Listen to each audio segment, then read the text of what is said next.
Nah.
And welcome to the State of a Woman. We are here today. My name is Kay. I will be your host, and my co-hosts Catrice. And I'm Janice. And we want to welcome you tonight and hope you enjoy our topics. Yes, so I'm so excited to be here. I wasn't here the last 2 weeks. I've been on vacation, sunbathing in the Caribbeans. And so, but no, I had a great vacation with my family. And as soon as I got back to land and logged on the internet, the very first thing I saw was Beyonce video showing her natural colored hair, as she say, to shut down the haters. And I was like, what is this all about? So apparently Beyonce started her own hair care line called Sacred. Mm-hmm. Secred though. Yes. And people were hating on her because they said she wear weaves all the time. How dare you start a hairline company and you don't even show your real hair. You probably don't have no hair. You probably bald headed. And Beyonce made a video to shut the haters down. If you haven't seen the video, let's take a look. 3, 4. Now that Sacred is known for the quality and what it does for your hair, I think it's about time I show y'all what it does for my hair. I love the lather. It's very soothing. The smells. Because my color was fresh, we used the rice and rose water ritual. And there's nothing in the world like the conditioner. I love it. There's nothing like it. I'm really proud of the quality. I do use a tiny bit of moisture seal before flat ironing. The stigma and misconception is that people that wear wigs don't have long and healthy hair. That's some bullshit, because it ain't nobody business. I'll get back to my hair. I like to blow dry my hair on medium heat because I try to stay away from as much heat as possible and using the old school press and comb. I've chosen color over perms or relaxers. All natural, his favorite hashtag. It's gotta be all natural hashtag. This is it. I've been using these products and my hair has never grown so long, never been so moisturized. And I've managed to keep my texture and my curls, even with my hair so blonde and my hair is flourishing. Is it sacred? Is it sacred? I love Sacred Wash Days because I'm able to focus and take some QT and spend it on me. And I'm very grateful for those who have allowed the products to speak for themselves. And we are building the community that I've dreamt about. I'm proud of the ingredients. I'm proud of the way it's making people feel. I'm proud that it's not one-dimensional and that it's for multiple textures. I'm very, very grateful for all of the support, and I'm very thankful to you guys. And I just ask that you continue to share your experiences with this brand. I love y'all very much, and I hope y'all have a sacred Sunday.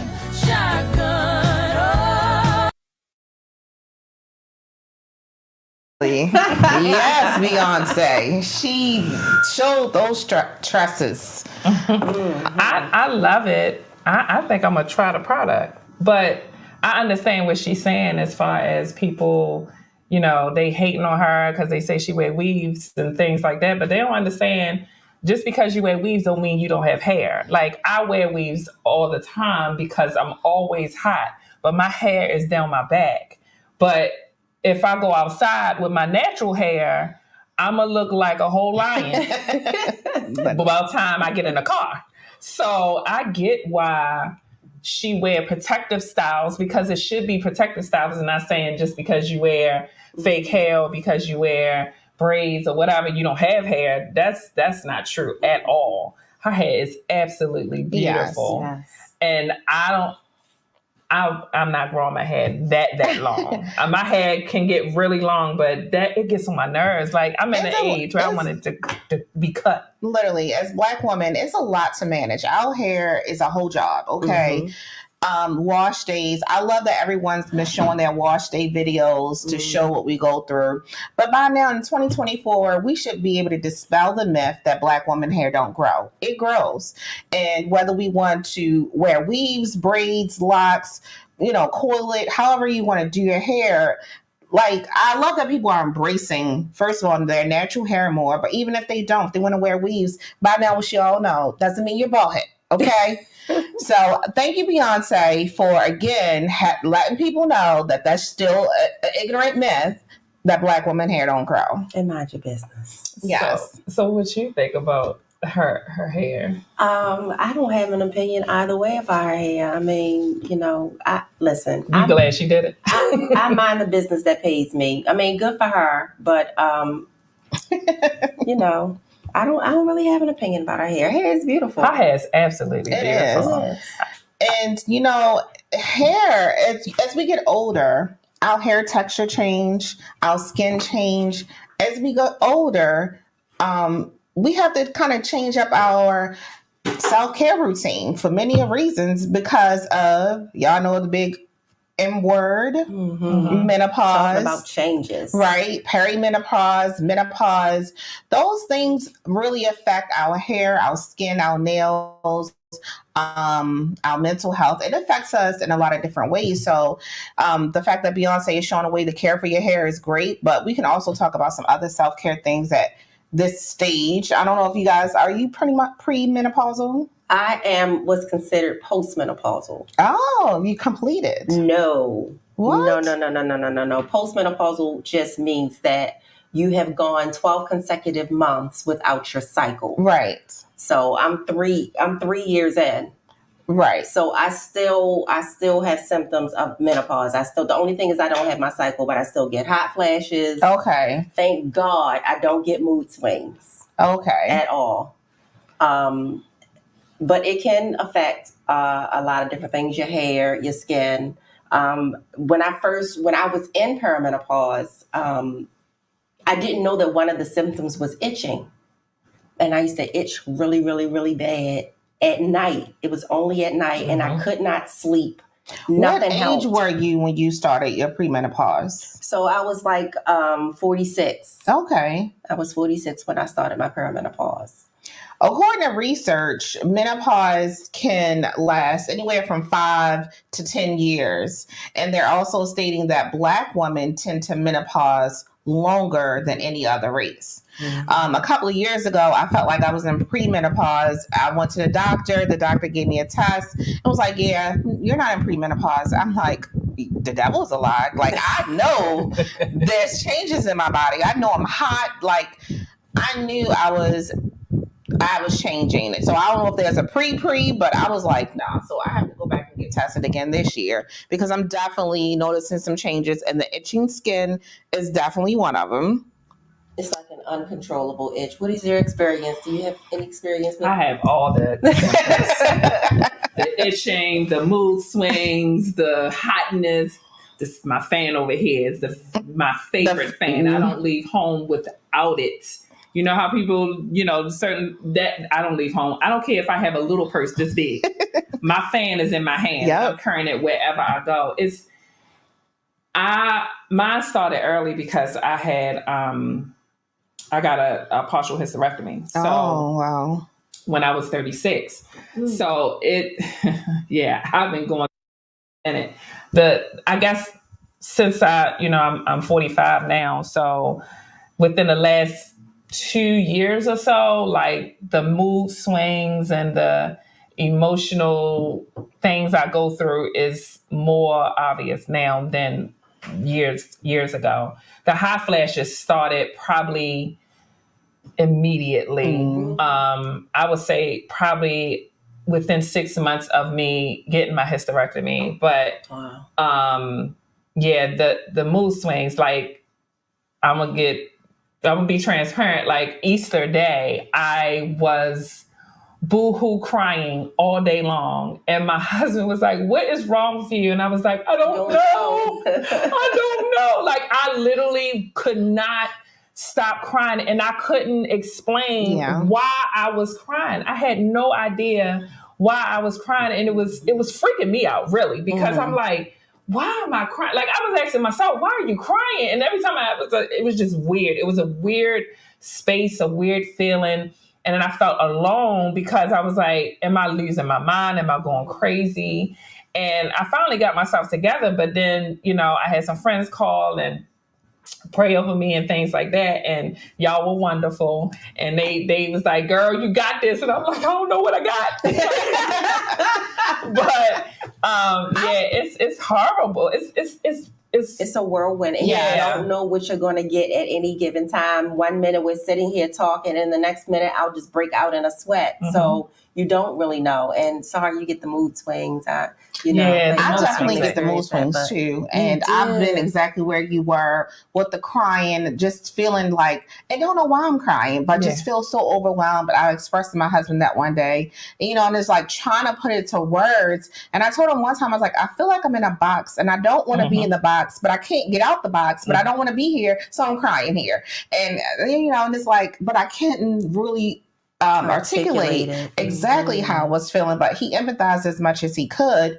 And I feel like, let me ask you ladies, do you feel like you were ever prepared for what was coming? No, absolutely did you not. have conversations with anybody about menopause, premenopausal? No, okay. I did not. Yeah, my mom went through the hot flashes really early.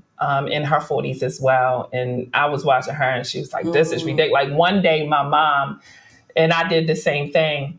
My mom went out outside in shorts and it was freezing outside. Absolutely. But I'm like, what is wrong with her? And she was like, I'm hot. And I'm like, mine's not hot. And she was like, I'm hot. And when I did it, because I put my head in the freezer. Listen. Because I'm telling you that y'all don't understand inside out. Like, you hot, but you're not really, sometimes you're not sweating, but the inside feel like fire. It just feel like you burning inside and you can't release it. And nothing like cold air. It could be dead winter outside and you outside in shorts and just standing there and you can't explain why you're going through any of it. And you can't understand why you're so hot. And then the coldness is not helping. It doesn't. So you're confused. And then after the hotness, you freezing. You're freezing. Yeah.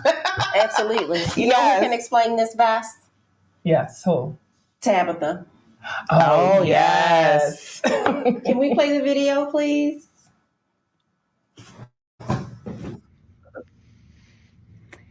Hello there. Just came back from my We can't hear. morning drop off. This is for women, strictly for the women. Men, you probably just want to stay out of this, but listen. Women of a certain age going through the menopausal, situations. They call the early stages peri-menopause. However, Peri, she didn't call before she came. She didn't write, not an email, nothing. She didn't follow me on Facebook, send me a request. She just showed up, okay? If I can describe, for us women, for me, how this stage of life is beginning to feel, it feels like hot. It feels hot. It's hot. Even though it's cold outside, It's hot, okay? It's hot at night. It's hot in them clothes. It's hot. I don't know if I had mentioned that it be hot, okay? My stomach is hot right now. My stomach is starting to sweat right now. We pee a lot, especially at night when I'm trying to sleep, because I don't know if I mentioned or not, we don't also really get the best sleep right now. I don't know why. I'm sleepy. I'm tired. I want to rest, but I'm up. I'm awake. I'm up, just looking around, talking to nobody but me and Perry. We also want to have sex and then we don't. We are fat and then we're skinny and then we're fat again. This is all within the same day, sometimes within the same hour. We are happy and then everything gets on our nerves. We are women of a certain age going through something. Jesus, Lord, have mercy on us. I don't know why nobody else be talking about this. I don't know, it's because my mama, God rest her soul, didn't get to live long enough for me and her to have these conversations, but dear God. Did I mention that I'm hot? It is hot. Is we gonna be all right, y'all? Baby, we're gonna be all right. We're gonna be all right. Lord, y'all pray for my husband. Bless his heart. Jesus. I'm gonna put my smile back on because this right here is the only way we're gonna get through today. I don't know if I had mentioned that sometimes I be happy and sometimes everything gets on my nerves. Y'all had the most amazing day. But even if you can't have a good one, don't you dare go messing up nobody else's here. It's hot. I want to have sex, but I also don't. I'm sorry. Hello there. Just came back from my...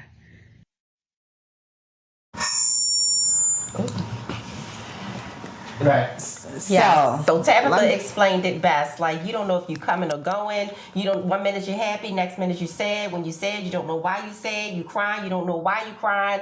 Uncontrollable crying. Like it's a whirlwind, and it's serious. I know we laugh and we joke about menopause, but it really is serious because it does mess with your mental health. Yes. I just want to welcome Erica to the conversation. Yes. Erica, we talking about this menopause girl, and let me tell you, Tabitha wasn't lying about wanting to have sex, but don't. Like, I can't. I told my husband, I be fantasizing about him as soon as he come home. I'm like, not. He like, what's all that talk you was talking earlier? I'm like, that was a little phase for that moment, and now we at a different moment. He like that fast. Literally, it'd be that fast. So, Well, I haven't had that. Me either. I have. I'm telling you. Well, I will say that when I got my hysterectomy, the first year, like my sex drive was like ridiculous. Like I would hump your leg. Like it was bad. Like I was like, he was like running from me, and then like right after that, 3 years in, after that, I didn't want nothing. I was like, Lord, please don't let him don't touch me. And then like within the last 2 or so years, it's back up. I'm like, come on, you get it while you can, because I don't know when it's going to switch up again. Wow. So you go through, I have been through the ups and downs with that, but right now I'm good. Hey.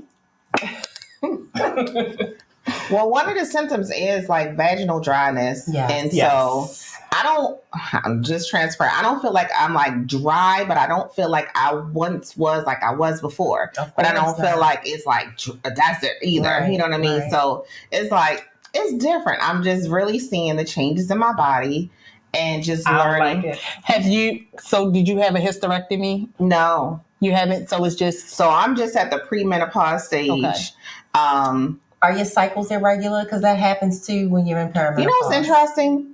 All my life, my cycles have been irregular, and now they're regular. Oh. And you're doing the opposite. I used to have irregular long cycles. Now I have regular short cycles. Okay. And I was reading, and that's actually one of the symptoms, that your cycle will either shorten or longer. Like it will literally do the flip, and that's what mine did. I did the flip. Yeah. See, one of the things so I have not had a hysterectomy yet. I'm thinking about going to do the partial in September. But one of the things that doctors do, they sometimes give you medication to put you in menopause, so you won't come on your period while you're dealing with those issues. If you have irregular periods, heavy menstruals, or it gets so egregious, like sometimes individuals with endometriosis or adenomyosis, they have to give them that medication to put them into menopause. So one day I went to the doctors because they put me on Olista until I make the decision, because I'm like, I can't handle another period in life like this. And one thing the doctor asked me, they said, Miss Smith, have you been snappy? And I'm like, snappy? I'm not snappy.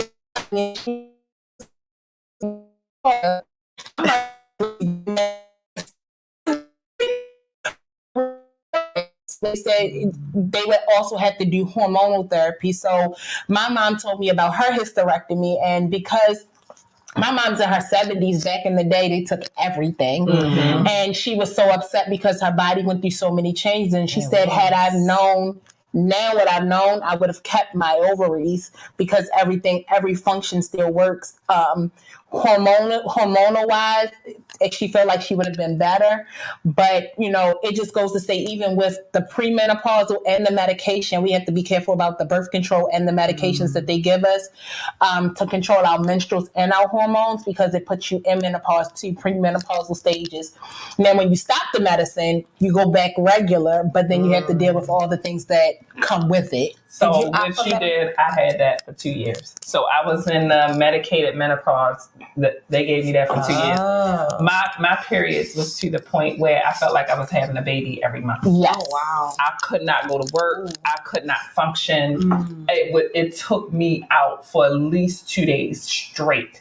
When it first came on, I could not do anything. I mean, the pain was that bad. Wow. I went to the hospital, and all they would give you is Oxy or, Percocet or whatever. I didn't want any of that. But yeah, it was that bad. So then they gave me the medication to make me go through. And she was like, she gave me that just to make sure if I did get my partial hysterectomy, that it would help. Because she was like, maybe it could be something else. So she put me on that medication to make sure that it will be fine once I get my partial hysterectomy. Now mine, I have my cervix. I don't have nothing else. Okay. So yeah, I went through that, but I was willing. I was going to give up something.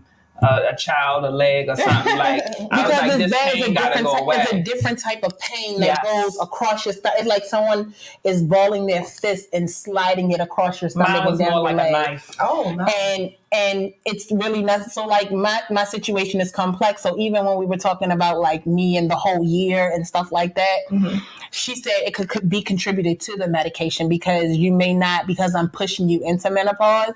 So I may have a menstrual once every 3 months or whatever the case may be, or once every 6 months when I started it, because you're pushing it. I'm pushing you into menopause. Sometimes you don't have the desire, even though everything is there, everything still works fine. You just may not have the desire, and you may not know, but like I used to cry, I used to get upset, I used to get emotional, like, even why did you do this? Like I would just get so emotional. I didn't understand why, and it was because when you push your body into menopause before it's ready, you have a lot of after effects or things like that. And then it goes to say too, women that are dealing with I'm a special case and I don't mind sharing.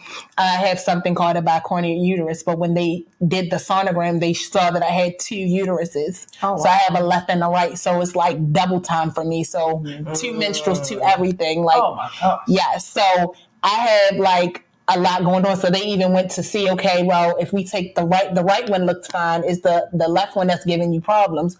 Can we split it? Then they said, okay, you have uterine didelphys. And I was like, well, what's didelphys? So I looked it up. You need your own segment. So I asked them, I said, well, what is uterine didelphys? So I looked it up. I said, I did not have 2 vaginas. And they was like, no, you have 1 cervical entry, but we see 2 uteruses. So we see a right one and a left one, which means I could get pregnant. The devil is pregnant. Yeah, 2 separate sex, right. So they're trying to decipher, okay, is it a bicornuate? And like a lot of people don't know the anatomy when a baby is born. So when a baby is born, that uterus looks like a heart, and it's supposed to merge together and stack on top of each. Mine just merged into like a little heart. So when I had my son, I had him prematurely at 34 weeks because he's thinking he's going up, and he's actually, going up instead of going down. And, and individuals with bicornuate uterus, they can't carry full-term babies. They have to have them early. And the abortion rate is, not the abortion, the miscarriage rate is high for them.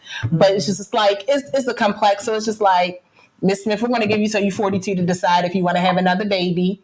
It can happen. But after that, after 42, we don't have to take both of them. I really appreciate your transparency because, this is a conversation that has to be had. Because one of my questions was, who did you discuss menopause with? My mother and I never talked about it. I never talked about it with my mother, my aunts, only with my doctor. And there's so much information now.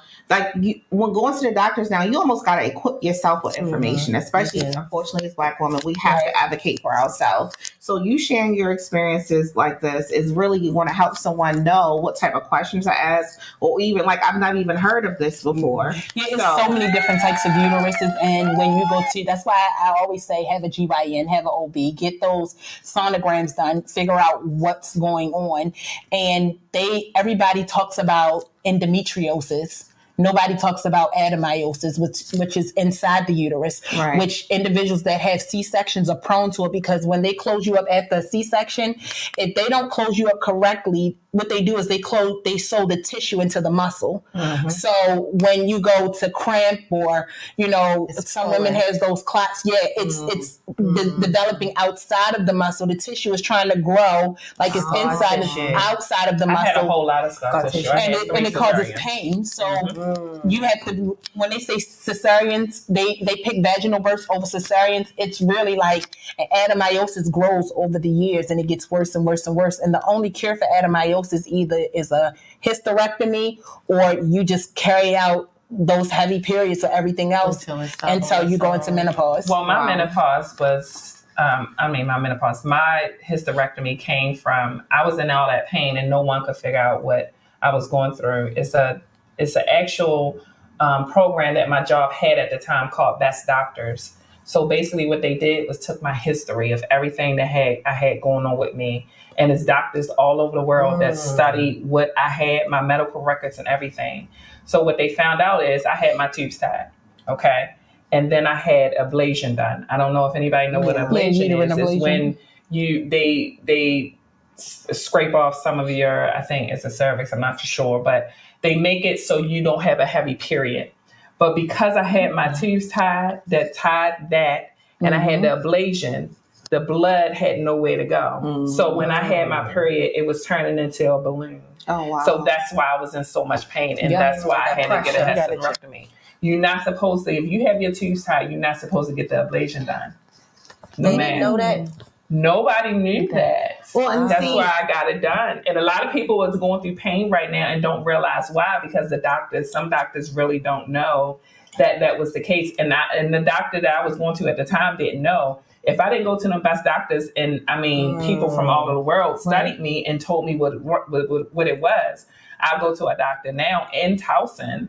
And she's excellent, and she specialized in it. And when I sent her the records and all that, she read it and she was like, oh, okay. That's when she put me on the medical menopause. And that's how she was like, okay, it will work for you. And that's when I got it done. Now, did you opt to do hormone therapy for your mood swings and all?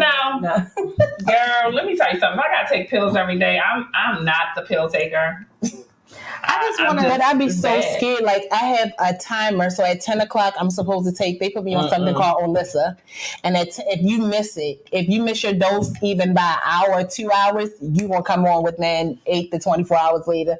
So when I'm on my leg, I'm like, I can't, because you know how when you take regular birth control and when you get to the sugar pills, you take them. The sugar pills doesn't really do anything. It's just to start your period. If you skip those sugar pills and just stay on the birth control, you won't have a period. So it's just like, if I don't take it, I'm gonna come on. And like the last time I missed the dose, I fell asleep and I woke up at like 3 a.m. and I'm like, oh shit. So I hurry up and took it.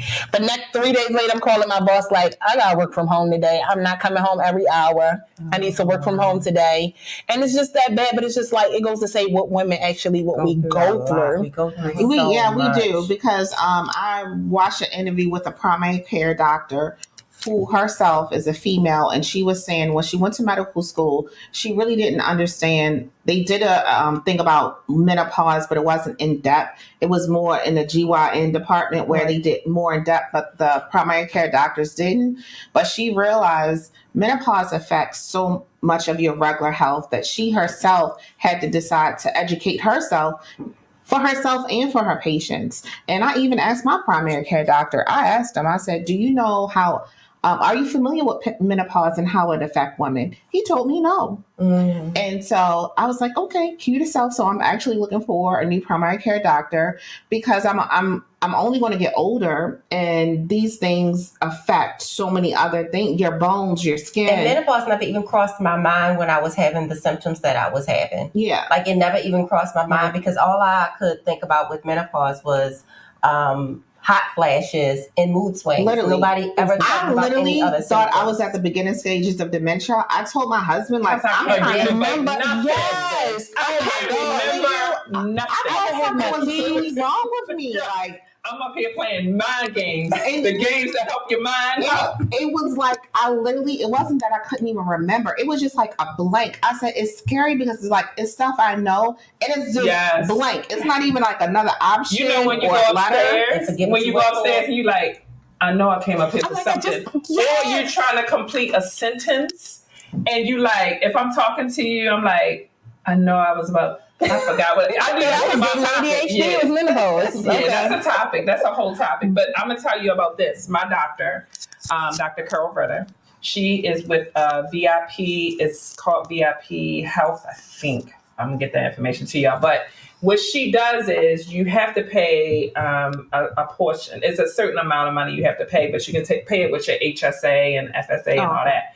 But what she does is she's like your primary care doctor on top of your OB-GYN doctor. I mean, your GYN doctor. Mm-hmm. And the reason she got with the company and partnered with them is because she said the problem with women is that the fact that we don't have primary care doctors that understand our bodies and understand what we go through and what can help us in the long run. So she working with this company, I mean, this other doctors that specialize in just women, because we can go to a primary care doctor and get our physical, but it's a physical just like they give the man. Yes. So our physicals are different.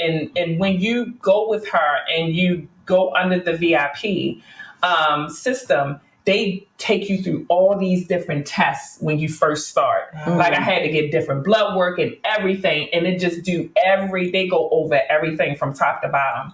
And it just shows you what, So if I call her, cause what happened, y'all, I keep hurting myself. But if I call her and I have, a migraine and things like that, I can call her.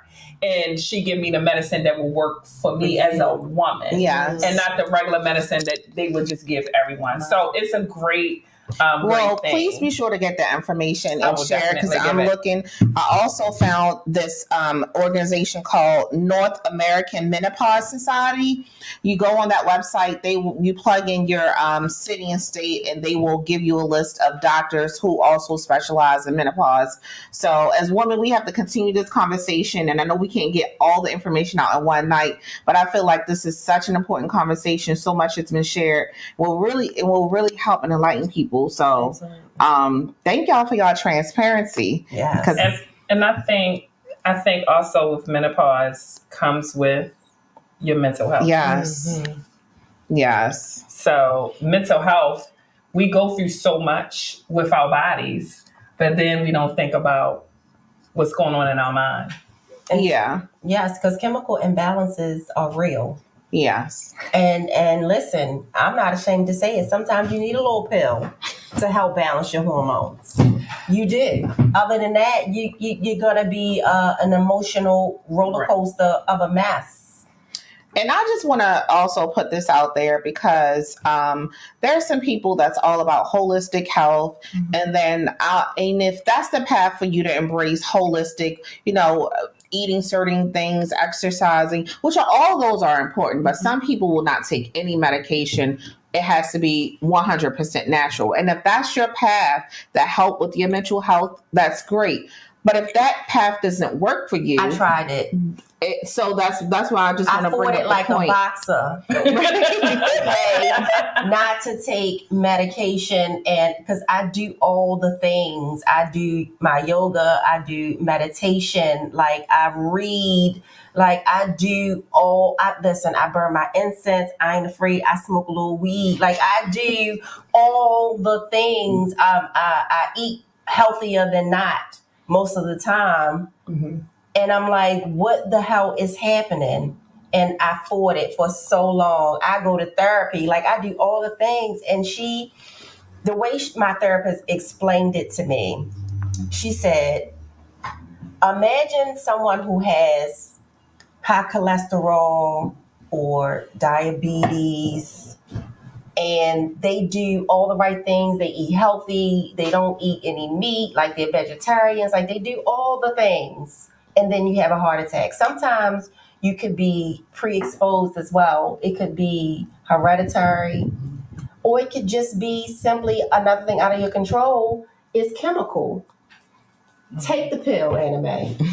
First of all, kudos to you for acknowledging your therapist, right? Sometimes we need that therapist. We need absolutely sometimes just counseling or an actual certified therapist or a psychiatrist. Those all different.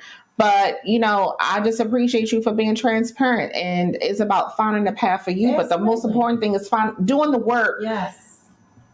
That's going to help. And don't be, just because, this is your path doesn't mean this is my path, right? We can help and inspire and encourage, but it's about finding each of our paths. So does anyone else do therapy? Or I do. I go faithfully. Yes. We know each other's phone number. I go faithfully. Candace Dickens is a must. Okay. I go faithfully, and I started back in October. Just dealing with everything, the changes that's going on in my life. And I'm like you, I'm fighting that, just taking hormones and taking all that other stuff. I surrender.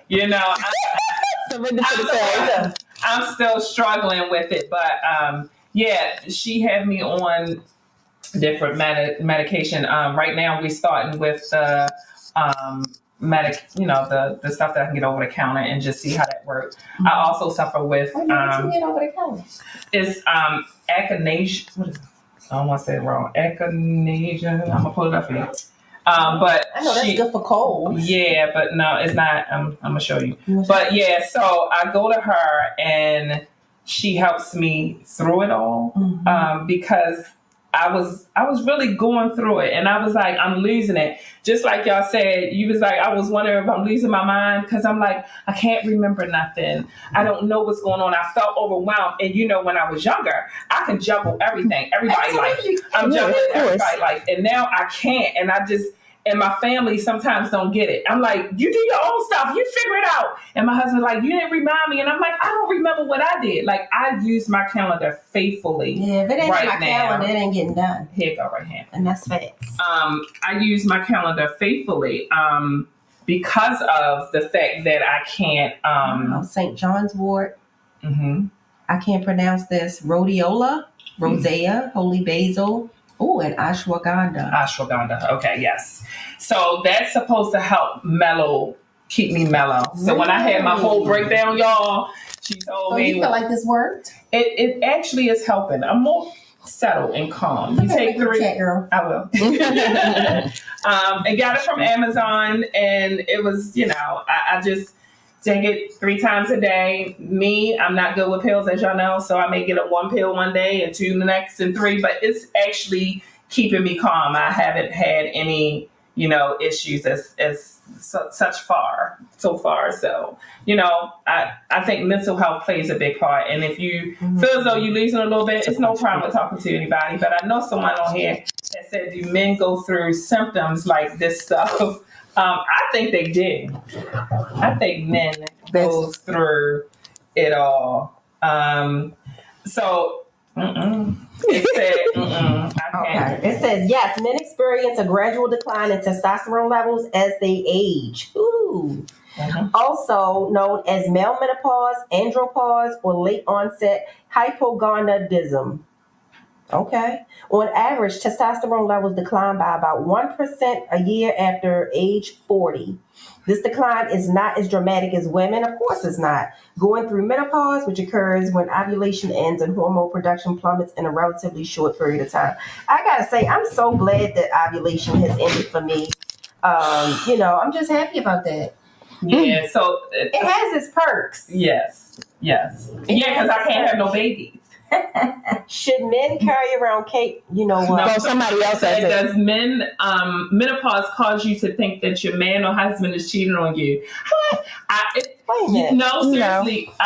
You go through a lot. I'm not sure. We are not doctors, by the way, everyone. We're not doctors. We are not doctors. We cannot give medical advice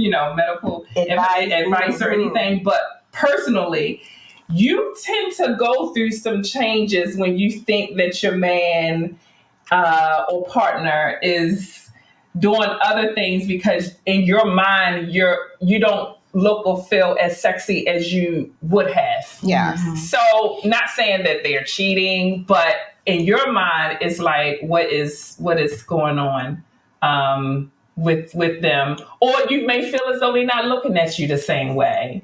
And my husband be like, what is wrong with you? Like, if he say you look beautiful, I'm like, really? Look at this dress. Oh my God, I'm fat. Like, my Lord. you go through those moments. So I can't say that menopause is causing it, but it could.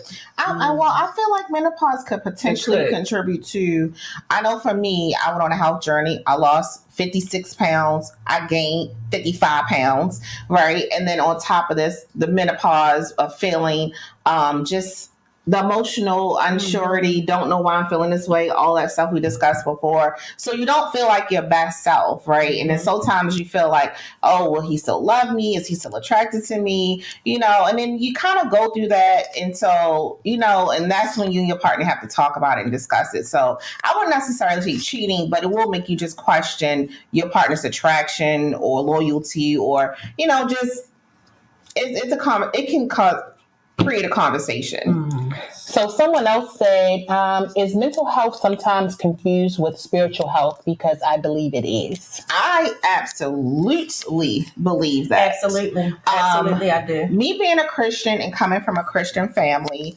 some people really truly believe if they're in this state, that even it could be menopause. It could be menopausal, but because of how you're feeling and you're, like I mentioned before, feeling stuck in a box, not wanting to be in a box, but can't get out the box, right? Some people may feel like they are not trusting God enough. They haven't prayed hard enough. They're not believing God hard enough to get them out that box, which I don't believe to be necessarily true. Sometimes it takes the counseling to talk through things. You can't just go to church Sunday morning and just always hope to hear the word, hope that word is for you. Many times it is, but sometimes you got to do the daily work. Sometimes you got to do the daily affirmations and the therapy. Like, you can't just, faith without works is dead. Absolutely. So sometimes people are afraid to say they may have mental health issues in fear of rejection. So every day in my field, we're working on anti-stigma. And when someone says they have mental health, I try to break the stigma down. You can't see it. They look just like you and I. There may be a chemical imbalance somewhere. It could be a depression. It could be adjustment disorder. How many of us go places and we feel like we can't adjust in certain areas? So it's just about breaking the stigma and educating the person on the mental health. A lot of times, again, you may not need medication, or as sometimes you may need medication to regulate just to get you on a path to understand where you are. So sometimes people are scared to say I'm bipolar or I have major depressive disorder because they feel like people can see it, but they really can't. Just to educate the person on that, I think, and we break those stigmas, people can be more forthcoming with their mental health issues and not ashamed to say, I'm battling depression, or I have bipolar disorder, or I hear voices. Because unless we know, or we break that stigma to say something, we can't help that person at all. I think it's also important for that person to be also be able to help this person understand them, right? Because if you come to me, I mean, I'm married, but let's suppose I'm dating, right? And you tell me you have bipolar, it will sound alarming to me. But then I feel like if you are able to explain to me, how does this bipolar affect you? How, are you doing medication? What is your treatment? How am I as your partner? What will be your triggers? What will be my role in this? Explaining that to someone, I would think will help put that at ease. It's like full transparency and not just throwing it out there, because then you leave a person to assume or speculate what it means. Right. And I think a lot of people that will come out and say that they are bipolar or have a mental illness usually have it under control. So, they're being transparent to say, hey, I do have this. I am working on it. I do have it under control, but just in case. And I just want to say, we probably all have dated a narcissist or a bipolar person. I'm diagnosed, okay? I'm diagnosed, dealing with it, and they just didn't get diagnosed. So you probably got more skills in that area than you think. I want to touch on a couple things. Finding the right therapist and medication is important as well. Absolutely, it is. Sometimes it can take time because you have to mesh well with the person that you're talking to, your therapist. You have to be able to trust them, and sometimes they have to be specialized in certain things and know how to pull information out of you, because you may not be able to go in articulating exactly how you feel, but you got to find the right therapist, because they can ask certain questions that'll lead you to answer questions in a certain way, and they may have different modalities that they can use. There's different. I don't remember some of the names, but one of them is like blind. It's like blind. What is it? Blind spotting, I think it is, when they move and you have to find it. Mm-hmm. Like that shit was amazing to me. Like I was sitting there and I'm like, that ain't gonna work, man. She was moving that thing a certain way. In certain ways, I would just bust out crying because your brain, certain things in your brain, it stimulates. It was just amazing. And I think people should also understand that when you are with a therapist and that therapist don't work for you, it's okay to look for another one. But I also want to break that stigma too, because when individuals say that they have a mental health diagnosis, a lot of people say therapist, and I want people to get comfortable with saying a psychiatrist, because the psychiatrist can take you through the patterns, do those assessments to figure out exactly what's wrong. Therapists sometimes can prescribe some medicines based upon your feelings, but psychiatrists can actually do testing to figure out what actually is going on with you and try different medications, whether it be mood swings, or that's why it's always good to be forthcoming and being upfront of what you're feeling. Because when like my clients, when they see a therapist, it's for 15 minutes. How does the medication feel? How you've been operating with it? And some of them lie because they don't like medicine. And then at 15 minutes, okay, I'll see you in 3 months. The therapist is to regulate you and help you while you're going through that process. The psychiatrist is to help you medication regulate, to make sure you're on the right medication. So the therapist and the psychiatrist work together to help you reach those goals of stability. So it's always good to have both. Okay. Can we touch on the spiritual side of things as well? Alan brought up a couple of great points. If your spirit is broken, go back down a little bit.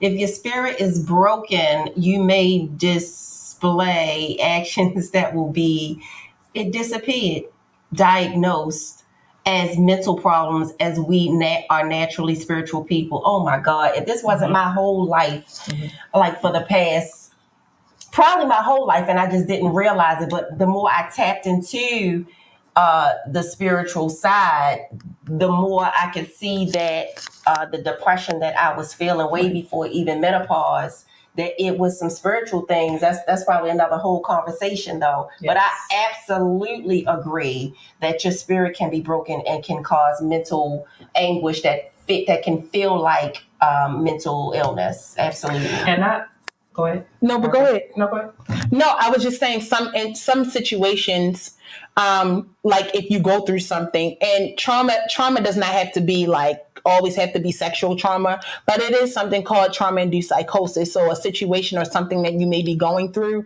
that puts you in that depression state. Even if your spirit is broken, there was something that caused it. I always go back to the original ABC theory and your subconscious. So it's antecedent, behavior, and consequence. So even sometimes like you'll have a crying spell and you don't know why. It could be something you could remember from years back that happened on that day, that time, and it puts you in an instant depression. So that antecedent is what's causing this to happen right now. It could be an argument, something.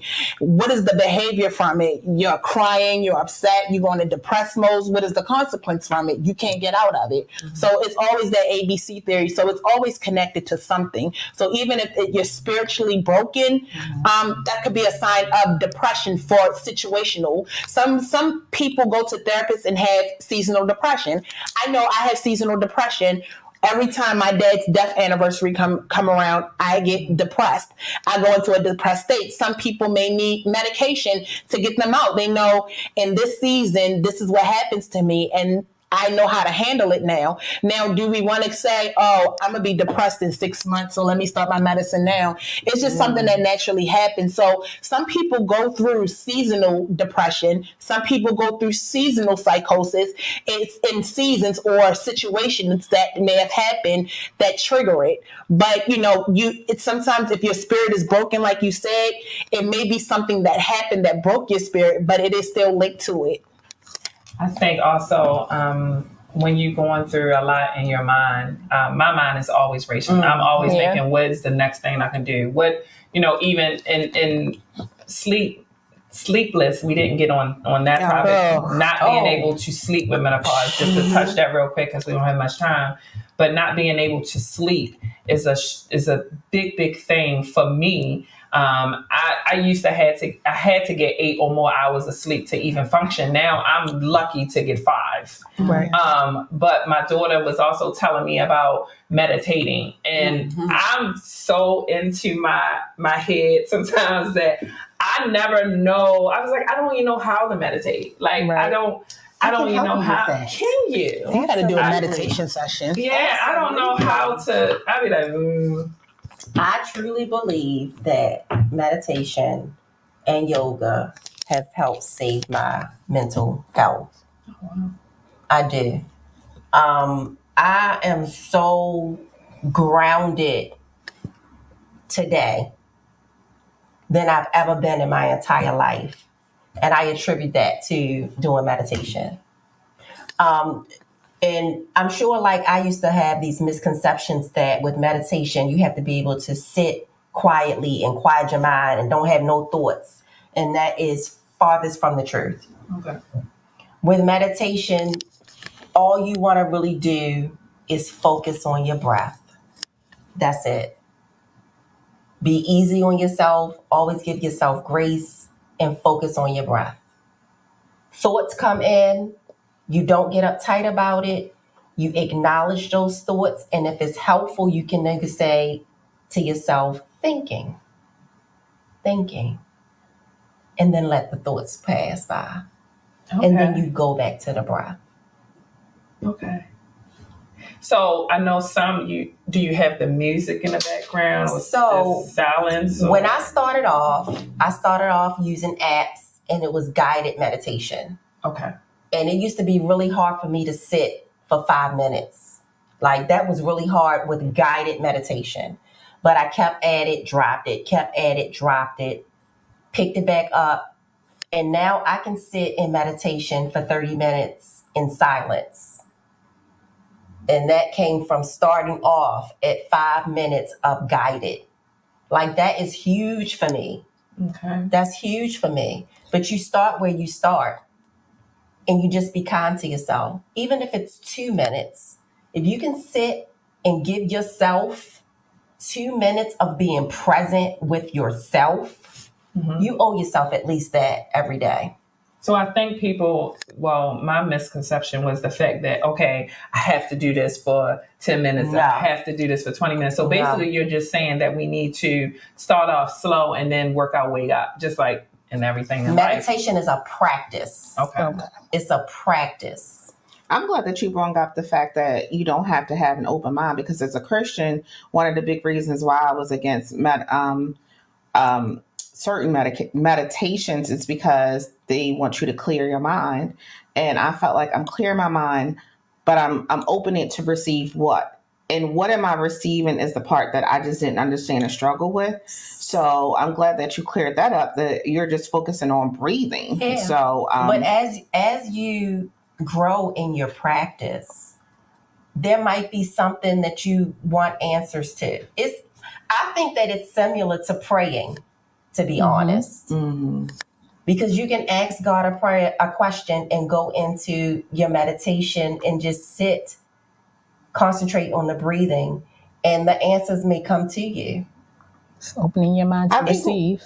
It's funny you mentioned how it was a struggle to sit for 5 minutes. I think as women, and you mentioned, I think we talked about having lists before. I know I have a list. I go over a list morning, night, evening. You go over this list in your mind of so much to do. So sometimes just to be still can be so difficult. It's amazing though. But once you're able to, I started breathing exercises, not necessarily trying to do like some formal, yoga or but my therapist suggested breathing exercises, and when I was feeling overwhelmed, they work. I did those breathing exercises, and it literally worked. Yes. It works. Yes. And so, and it was like after I did the breathing exercises, I felt just so calm enough. I just wanted to sit there, So I think with that, being still with yourself was always an issue with me, because I always, like I said, my mind, I'm everybody's everything.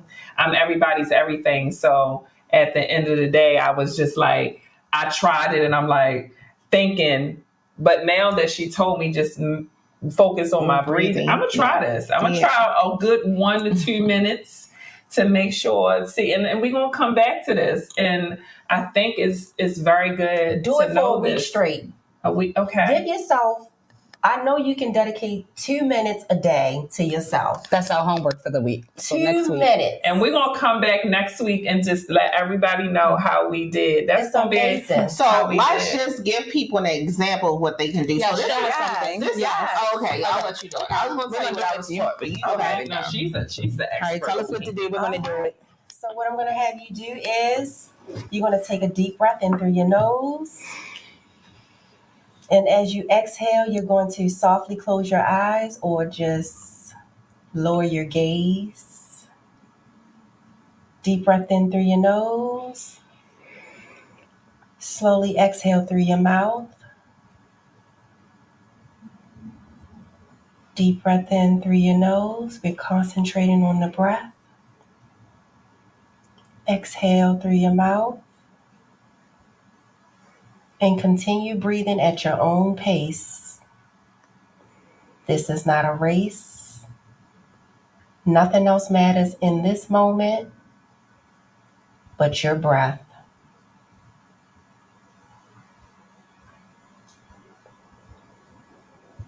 Be soft with yourself.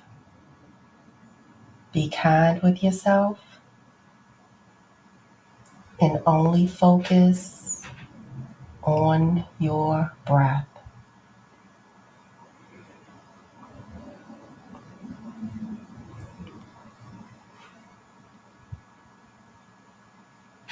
If we can take a collective inhale through your nose after the exhale, audible exhale through the mouth.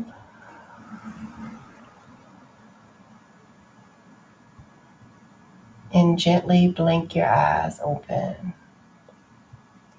That felt good. I'm ready to go sleep. That felt good. Oh, I'm ready to go sleep. That felt good. Like 30 seconds. Oh my God, that felt did. good. Now That imagine really felt doing that good. for 2 minutes.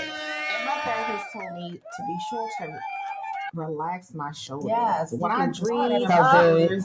Relax So the this is really shoulders good. down the back. Yeah. This was excellent. Yes. I thank all of my co-hosts for coming. We had such a great conversation. Yes. Again, come next week. It's just one more thing. I do want us to close out with Miss Brown's statement because it's very prevalent to your closeout. What? She said, yeah, just her statement. If you could add it to your closeout, because I think that's very important. Can you see it? Can Can you you see read it? it off and then you close it out? Oh, it went up.